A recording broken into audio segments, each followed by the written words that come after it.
Ya. Bueno, muy buen día. Bienvenidos a otro nuevo video donde vamos a hablar sobre otro filósofo, otra explicación filosófica. Y para el día de hoy tenemos un filósofo grande, un filósofo realmente importante para la cultura occidental, también importante para la Grecia antigua. Y ese filósofo es Sócrates. De modo que el día de hoy hablaremos de Sócrates y es importante tener en cuenta en torno a lo que gira Sócrates que hasta el momento, si se han fijado, si se han percatado, que desde luego que sí, hemos hablado de autores que se llaman presocráticos. De forma tal que lo primero que quiero decir de Sócrates es que Sócrates es un filósofo que los historiadores de la filosofía utilizan como punto crucial para marcar un antes y un después en la historia de la filosofía. Entonces Sócrates marca un antes y un después, de forma tal de que todos los filósofos a nivel mundial y en la Grecia antigua que hubo antes que él son llamados presocráticos. Y los que están después que él ya son filósofos que se asientan sobre unas bases que colocó este gran filósofo llamado Sócrates. Entonces, Sócrates no es cualquier filósofo, es un filósofo, repito, que marca un antes y un después. Este filósofo llamado Sócrates, bueno, es importante y marca un antes y un después por las siguientes razones o por los siguientes motivos. El motivo número uno es que antes de Sócrates, todos los filósofos y grandes pensadores que hubo eran pensadores que se dedicaban a encontrar el arque o el fundamento último de todo lo que existe. Y lo hacían mediante una rama de la filosofía que era ontología. Ontos es el ser y querían hallar el ser, el fundamento, ser último de cada cosa. Y eso lo querían hacer los filósofos antes de Sócrates. Se preguntaban cuál es la razón de ser de las cosas, de la existencia, y casi que de ahí no salían. Pero ¿qué pasa? Aparece Sócrates, y qué bueno que apareció.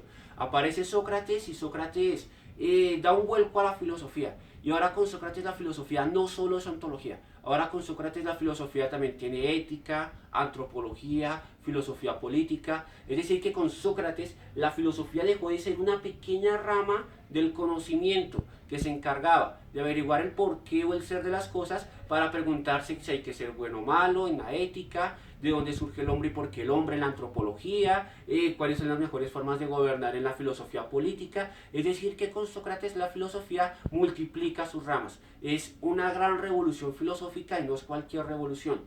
Ahora, que sobre la ontología, bueno, Sócrates hasta donde sé no hacía la ontología como la hacían los filósofos anteriores, principalmente porque él es un filósofo que en su tiempo hacía muchas críticas. Criticaba a los políticos de su época, criticaba a los sofistas son los filósofos del momento que se dedicaban a eso, a impartir sabiduría y cobraban pues como modo de sustento. Sócrates no hace eso, Sócrates no cobra, de hecho se dice o se cree que Sócrates llegaba a la plaza central, es decir, al ágora, que era como se llamaba la plaza central, de las ciudades griegas, principalmente de Atenas, que era donde él vivía, llegaba y él simple y llanamente comunicaba su sabiduría y todo su conocimiento a todo aquel que quisiera pasar y quisiera escucharlo. Por lo tanto, Sócrates no cobraba. Y todos los sofistas que sí cobraban y que eran criticados por él, pues obviamente que cada vez le caía peor Sócrates. Decía, hombre, él no cobra, la gente prefiere ir a escucharlo a él. Llegaban al ágora, lo escuchaban y en el ágora Sócrates daba conocimiento a todo aquel que quisiera escucharlo por el amor mismo al conocimiento. Bueno, entonces Sócrates criticaba a los sofistas, a los políticos, a mucha gente. No es raro que haya sido condenado finalmente a la cicuta, a morir, luego de un juicio que fue muy famoso, o bueno, que hoy en día con la revisión histórica que se ha hecho es muy famoso. Bueno, eso está ahí. Tenemos otro dato importante de Sócrates. Entonces Sócrates no hacía ontología porque él no conocía un método fiable para poder, por ejemplo, como Tales de Mileto, decir que el fundamento de todo era el agua. Sócrates se ponía a pensar y decía, nosotros no conocemos un método fiable y determinante para asegurar que sí que es el agua, o el apeirón, o como decía Heráclito, el devenir. ¿Qué método emplea esta gente? O sea, lo dicen porque sí, hay que tener un método. De modo que Sócrates ponía también énfasis en la importancia de tener un método para poder filosofar. Él no tenía un método para hacer ontología, de modo que él no propuso el fundamento último de todo, no dijo es esto, es aquello, no lo hizo. Más bien Sócrates lo que hizo fue tener un método, pero para dialogar, para razonar, para llegar a conclusiones. Para eso sí tuvo un método. Y el método que él tuvo lo llamó mayéutica. Muchos historiadores dicen que mayéutica, que literalmente significa arte de parir ideas, pudo ese método ser nombrado así porque la mamá de Sócrates era partera. Entonces, arte de parir ideas, mayéutica, y la madre de Sócrates era partera, entonces se inspiró ahí y le colocó mayéutica. ¿Y en qué consiste la mayéutica?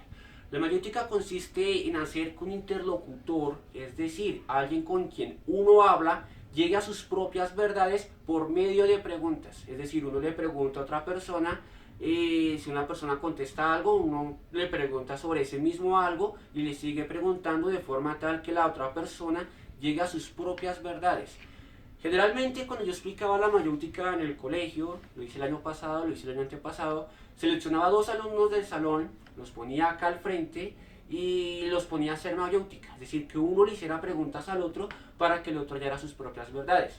Lastimosamente no lo podemos hacer con esta modalidad de clases virtuales, de pronto podemos hacerlo como una exposición virtual o bueno, trataré luego con el tiempo de ingeniarme algo al respecto, pero podemos decir, podemos dar un ejemplo rápido, un ejemplo breve.